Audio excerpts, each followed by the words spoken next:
and I said to them, so how could these Gentiles know these 7 laws? And why don't they know about these 7 laws anywhere in the world except for in the Talmud and the Midrash? Why don't the Gentiles know these laws if they were given to Noah? Noah has descendants. Those descendants remember about the flood all over the world. You have flood stories among the Maya, among, you name it, all over the world, but they don't know about the 7 Noahide laws. That only comes from the oral law. You've had some questions come up. Yeah, so here's one. And this is a really good one. Josh Brown wrote, in your view, are there definite categories of the people of Israel versus the strangers among them versus foreigners who know God versus all the other foreigners? Are there different expectations to these groups? In other words, if you're born a Jew or from the 12 tribes of Israel, is there one set of commandments for you and a different Torah for the stranger, for the one who's not born from Israel? And I think what this gentleman is getting at, and if he's not, this is asked a lot, is about the 7 Noahide laws, which is what the rabbis teach. They teach that the Jews are under one set of commandments in the Torah. They describe it as 613 commandments, a number that's completely made up, that's not in the Torah anywhere. They say the Jews have 613 commandments and the Gentiles only have 7 commandments. Where can these 7 commandments be found?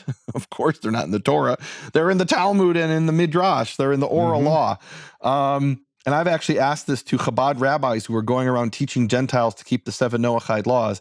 I said to them, so how could these Gentiles know these 7 laws? And why don't they know about these 7 laws anywhere in the world except for in the Talmud and the Midrash? Why don't the Gentiles know these laws if they were given to Noah? Noah has descendants. Those descendants remember about the flood all over the world. You have flood stories among the Maya, among, you name it, all over the world, but they don't know about the 7 Noahide laws. That only comes from the oral law. And the way I read the Torah is there's one Torah for the native born and the sojourner. That's the whole point. That's what Isaiah 56 is about. He says, let not the son of the Gentile who joins himself to Yehovah say, Yehovah has surely separated me from his people.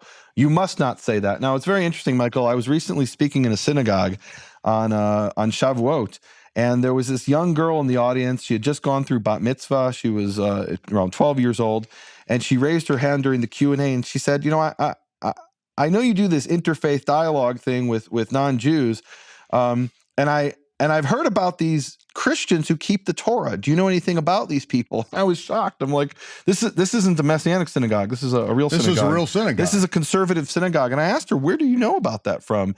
And she said, in her Jewish school, they taught her about this. In the Jewish school, they taught her, they said, you guys need to be aware. There's this thing called Jews for Jesus, which is basically a scam to trick Jews into believing in Jesus. This is what they're teaching her in the school. And they said, but there's this other thing that's completely different, which are these, they call them Christians. There are these Christians who live by the Torah, and they're not trying to change us or convince us of anything. They're just trying to live by the Torah. And she wanted to know more about it. She learned about it in school. And I actually asked her, I said, so is your teacher Jewish?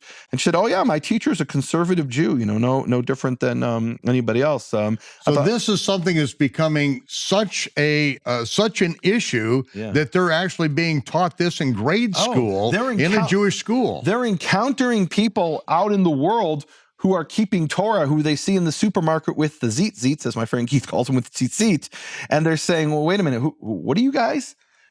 Are you Jewish? No, I'm not Jewish. I'm, and so they're explaining it the best they know how. In other words, her teacher clearly doesn't have all the information, but I think it's interesting that this is, 20 years ago, more than 20 years ago, when I first met a man who described himself as a Messianic Gentile, that was unheard of. Nobody, I used to bring these people over to Friday night dinner at my mother's house, and these were people who believed in Yeshua and kept the Torah, and she would refer to these people as my Christian friends. And I'd try to tell her, no, Mom, they don't consider themselves Christians. And she'd say, do they believe in Jesus? And I'd say, well, they call them Yeshua, then they're Christians, they're Catholics. In her mind, that's what it was. And now we've gotten to the point for my mother's generation, anybody who has anything to do with the New Testament is a Christian and really a Catholic, to now they're being taught in these Jewish schools that, hey, there are these non-Jews out there who want to keep the Torah and live by the Torah.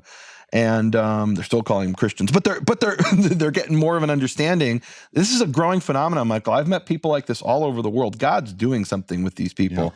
This is incredible. Just completely out of the blue. I mean, you're meeting them in the roughest places of South Africa who have revelations, and then you're sent there Beijing, to decode China, this. The woman says to me, I had a dream, and God appeared to me in the dream and told me I need to keep the Torah. In Beijing, China, the woman doesn't speak a word of English. We're speaking through an interpreter. I mean, this is a God thing. This is unbelievable. Yeah, it is. It really is. You have been listening to Hebrew Voices with Nehemiah Gordon. Thank you for supporting Nehemiah's McCore Hebrew Foundation. Learn more at nehemiahswall.com.